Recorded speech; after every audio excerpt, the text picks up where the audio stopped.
السلام علیکم ورحمۃ اللہ وبرکاتہ۔ حدیث شریف میں روایت ہے، حضرت اسماء رضی اللہ عنہا بنت ابو بکر رضی اللہ عنہ کی زندگی اور تنگی کا بیان۔ حضرت اسماء رضی اللہ عنہا بنت ابو بکر رضی اللہ عنہ حضرت ابو بکر رضی اللہ عنہ کی بیٹی اور عبداللہ بن زبیر رضی اللہ عنہ کی والدہ اور حضرت عائشہ رضی اللہ عنہا کی سوتیلی بہن مشہور صحابیات میں ہیں۔ شروع ہی میں مسلمان ہو گئی تھیں۔ کہتے ہیں کہ 17 آدمیوں کے بعد یہ مسلمان ہوئی تھیں۔ ہجرت سے 27 سال پہلے پیدا ہوئی، اور جب حضور اقدس صلی اللہ علیہ وسلم اور حضرت ابو بکر رضی اللہ عنہ ہجرت کے بعد مدینہ طیبہ پہنچ گئے تو حضرت زید رضی اللہ عنہ وغیرہ کو بھیجا گیا کہ ان دونوں حضرات کے اہل و عیال کو لے آئیں۔ ان کے ساتھ ہی حضرت اسماء رضی اللہ بھی چلی آئیں۔ جب قباء میں پہنچے تو حضرت عبداللہ بن زبیر رضی اللہ عنہ پیدا ہوئے، اور ہجرت کے بعد سب سے پہلی پیدائش ان کی ہوئی۔ اس زمانے کی عام غربت، تنگ دستی، فقر و فاقہ مشہور معروف ہے، اور اس کے ساتھ ہی اس زمانے کی ہمت، جفا کشی، بہادری، جرأت ضرب المثل ہیں۔ بخاری میں حضرت اسماء رضی اللہ عنہا کا طرز زندگی خود ان کی زبان سے نقل کیا ہے۔ فرماتی ہیں کہ جب میرا نکاح زبیر رضی اللہ عنہ سے ہوا تو ان کے پاس نہ مال تھا، نہ جائیداد، نہ کوئی خادم کام کرنے والا، نہ کوئی اور چیز۔ ایک اونٹ پانی لاد کر لانے والا اور ایک گھوڑا۔ میں ہی اونٹ کے لیے گھاس وغیرہ لاتی تھی اور کھجور کی گٹھلیاں کوٹ کر دانے کے طور پر کھلاتی تھی۔ خود میں پانی بھر کر لاتی اور پانی کا ڈول پھٹ جاتا تو اس کو آپ ہی سیتی تھی، اور خود ہی گھوڑے کی ساری خدمت، گھاس دانہ وغیرہ کرتی تھی، اور گھر کا سارا کاروبار بھی انجام دیتی تھی۔ مگر ان سب کاموں میں گھوڑے کی خبرگیری اور خدمت میرے لیے زیادہ مشقت کی چیز تھی۔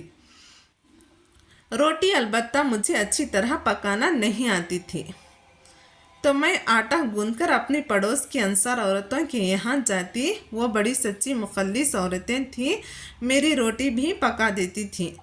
حضور اقدس صلی اللہ علیہ وسلم نے مدینہ پہنچنے پر زبیر رضی اللہ عنہ کو ایک زمین جاگیر کے طور پر دے دی، جو 2 میل کے قریب تھی۔ میں وہاں سے اپنے سر پر کھجور کی گٹھلیاں لاد کر لایا کرتی تھی۔ میں ایک مرتبہ اسی طرح آ رہی تھی اور گٹھری میرے سر پر تھی۔ راستے میں حضور اقدس صلی اللہ علیہ وسلم مل گئے، اونٹ پر تشریف لا رہے تھے، اور انصار کی ایک جماعت ساتھ تھی۔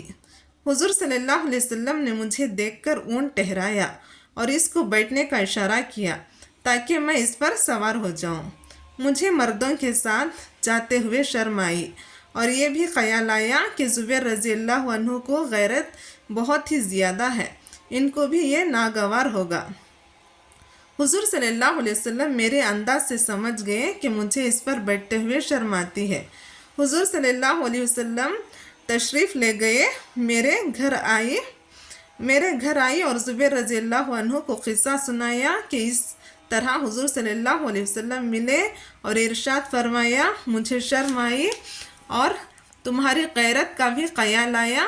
زبیر رضی اللہ عنہ نے کہا کہ خدا کی قسم، تمہارے گٹھلیاں سر پر رکھ کر لانا میرے لیے اس سے بہت زیادہ گراں ہے، مگر مجبوری یہ تھی کہ یہ حضرات خود زیادہ تر جہاد میں اور دین کے دوسرے امور میں مشغول رہتے تھے، اس لیے گھر کے کاروبار عام طور پر عورتوں ہی کو کرنا پڑتا تھا۔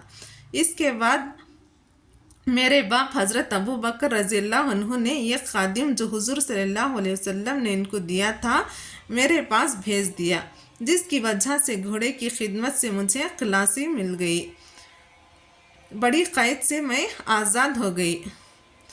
فائدہ: عرب کا دستور پہلے بھی تھا اور اب بھی ہے کہ کھجور کی گٹھلیاں کوٹ کر یا چکی میں دل کر پھر پانی میں بھگو کر جانوروں کو دانے کے طور پر کھلاتے ہیں۔